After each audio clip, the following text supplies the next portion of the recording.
Bienvenue, dames et messieurs, à l'édition synthèse de l'actualité sur la télévision de la famille. Eh bien, c'est un réel plaisir pour moi d'être avec vous à cette édition dont l'essentiel des titres est l'élaboration des documents préliminaires des projets sélectionnés pour le deuxième compact dont le Burkina Faso est bénéficiaire de la part du peuple américain. Encore une fois, bonsoir et merci de nous être fidèles. Le Burkina Faso est bénéficiaire d'un deuxième compact du peuple américain et l'heure est à la rédaction des documents de proposition, voilà qui est à sa troisième phase. Les acteurs de ce compact se sont réunis à Ouagadougou pour élaborer les documents préliminaires des projets sélectionnés pour ce compact. Delphine Banissi et Dieudonné Koumsaga ont fait le point pour nous. À compter de ce lundi 12 jusqu'au vendredi 16 mars prochain, Ouagadougou abrite un atelier sur la rédaction des documents préliminaires des projets sélectionnés pour le deuxième compact auquel le Burkina Faso a été admis depuis décembre 2016. En effet, les consultations ont débuté en avril 2017 avec tous les acteurs du terrain. 4 phases, c'est en ces étapes que l'unité de coordination du second compact section Burkina Faso travaille afin d'aboutir à la mise en œuvre du dit compact avec un focus particulier sur le domaine de l'électricité. On a rassemblé les acteurs clés du domaine de l'électricité pour qu'ensemble on réfléchisse sur les projets qui vont composer le compact. Et ces projets qui vont composer le compact seront dans 4 domaines, comme on le disait tantôt. Dans un premier temps, c'est l'amont, c'est-à-dire le développement des capacités institutionnelles, des capacités humaines. Ça, c'est le premier volet. Le deuxième volet, c'est le cœur, c'est l'offre d'électricité. Le troisième volet, c'est la distribution, le transport et la distribution de l'électricité jusqu'au consommateur. Et quatrième volet, enfin, c'est une fois que l'électricité est arrivée au niveau du consommateur, comment faciliter l'accès, la connexion des ménages et des entreprises à cette électricité et comment valoriser au mieux l'électricité qui va être mise à leur disposition. Parce que tant que l'électricité n'est pas valorisée, la question ça va produire la croissance économique, ça va réduire la pauvreté, ça reste encore à venir. Donc il faut que les ménages et les entreprises puissent valoriser l'électricité, consommer, utiliser l'électricité dans leurs activités quotidiennes. Et voici les 4 domaines sur lesquels on va travailler. Et les projets qui vont être définis seront dans ces 4 domaines-là.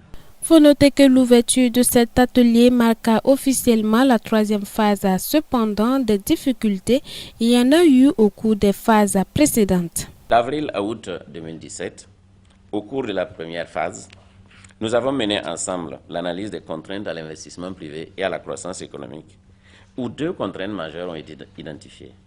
La première, c'est le déficit en capital humain, notamment la faible qualification de la main-d'œuvre. La deuxième contrainte, c'est l'insuffisance de l'électricité, en particulier sa mauvaise qualité et son coût élevé. Au cours de la phase 2, de septembre à décembre 2017, nous avons analysé les causes profondes de ces 2 contraintes, afin d'élaborer les notes conceptuelles qui proposent un cadre d'action pour y faire face. Cette étape des réflexions devrait aboutir à la définition et au choix des types de projets du compact, d'où l'organisation de cet atelier. Rappelons que ce deuxième compact vient traduire la bonne santé de la collaboration entre les États-Unis et le Burkina Faso à travers la mise en œuvre du Millennium Challenge Corporation. Dans 3 ans, l'Église des Assemblées de Dieu du Burkina Faso aura 100 ans et l'événement ne devrait pas être passé sous silence. Et comme le dit l'adage, qui veut aller loin ménage sa monture. Aussi, les responsables de l'Église ont posé les jalons de l'organisation de ce 100e anniversaire. Reportage. 1921-2021, l'Église des Assemblées de Dieu du Burkina aura 100 ans. 100 ans au cours desquels des hommes et des femmes ont donné de leur vie pour le salut des âmes à travers le pays, l'édification des saints et le développement holistique du corps de Christ.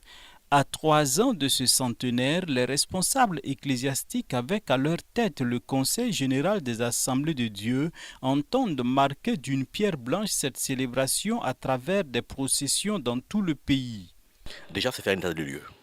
Un état de lieu pour voir l'Église dans ses forces, dans ses faiblesses, dans ce qu'elle a aussi comme ménance, dans l'accomplissement de sa mission.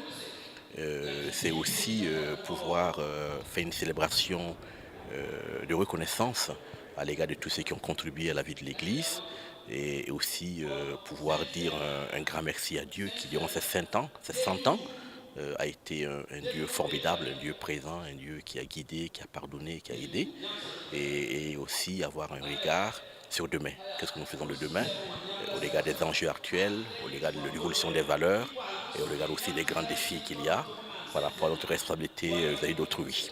Et ce que nous voulons faire aussi, nous voulons que dans chaque centre, il y ait un témoin qui montre que les assemblées de Dieu, c'est l'évangile holistique, l'évangile à tout l'homme. Et nous nous occupons du corps, de l'âme et de l'esprit. C'est pourquoi on voudrait mettre un symbole social comme un dispensaire, une maternité, une école qui marque le 100e anniversaire dans la région. Pour le président du Conseil général des Assemblées de Dieu, c'est une grâce pour les dirigeants actuels de l'Église d'être témoins et acteurs de cette célébration et comme un seul homme, il les invite à se tenir la main pour relever le défi de cette action de grâce. Je voudrais, en tant que président du Conseil général des Assemblées de Dieu, lancer un appel réellement à tout le corps du Christ. Je veux dire à tous les frères et les sœurs en Christ qui sont dans nos églises, de bien vouloir se lever comme un seul homme, afin qu'ensemble nous puissions organiser cette célébration que nous préparons pour donner gloire à Jésus-Christ, à notre Dieu, pour avoir pensé au Burkina, pour avoir pensé à l'Afrique et pour avoir réellement envoyé des missionnaires pour qu'ils nous parlent de la grâce de Dieu que nous avons à notre disposition, mais que nous ignorons beaucoup. Je vais demander alors à toute l'Église de bien vouloir réellement prier très fort pour que Dieu glorifie son nom en ce jour-là. Nous ne voulons pas réellement célébrer l'Église des Assemblées de Dieu, mais nous voulons célébrer Christ. Alors nous demandons à toute personne, réellement lorsque vous allez devant le Seigneur, rappelez-vous de cette célébration et priez pour que Dieu lui-même se révèle, pour que son nom soit glorifié, pour que le peuple burkinabé sache que c'est Dieu que nous célébrons.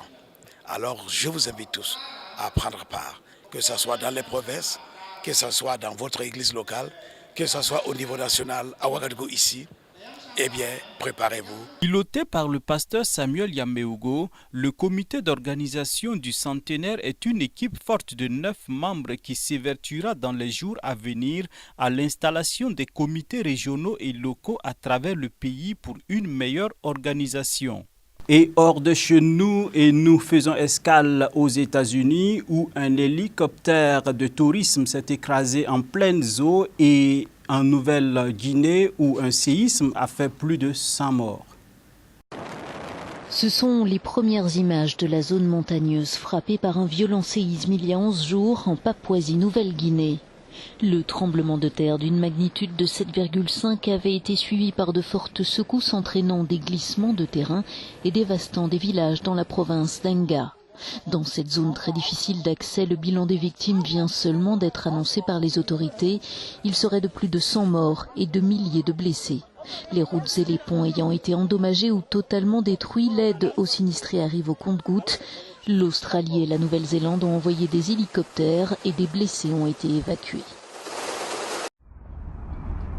Drame hier soir à New York. Un hélicoptère de tourisme s'est écrasé dans l'East River avec à son bord 6 personnes dont le pilote qui a réussi à s'extraire rapidement de l'appareil. 2 passagers ont en revanche péri dans le crash. 3 autres se trouvent dans un état critique. Les causes de l'accident restent à ce stade inconnues. Les médias locaux ont avancé un problème de moteur. Ces 2 jeunes femmes ont assisté à la chute de l'appareil. Elle raconte. En 1 minute, l'hélicoptère était complètement sous l'eau, disent-elles. Puis on a vu quelqu'un crier. Il est sorti de l'appareil et il s'est réfugié sur un radeau. Il criait à l'aide et agitait ses bras. On lui a indiqué que les secours arrivaient. L'hélicoptère avait été loué pour faire des photographies. Le pilote avait envoyé un appel de détresse juste avant le crash. C'est tout pour cette édition, dames et messieurs. Rendez-vous demain pour d'autres actualités. Demeurez surtout bénis.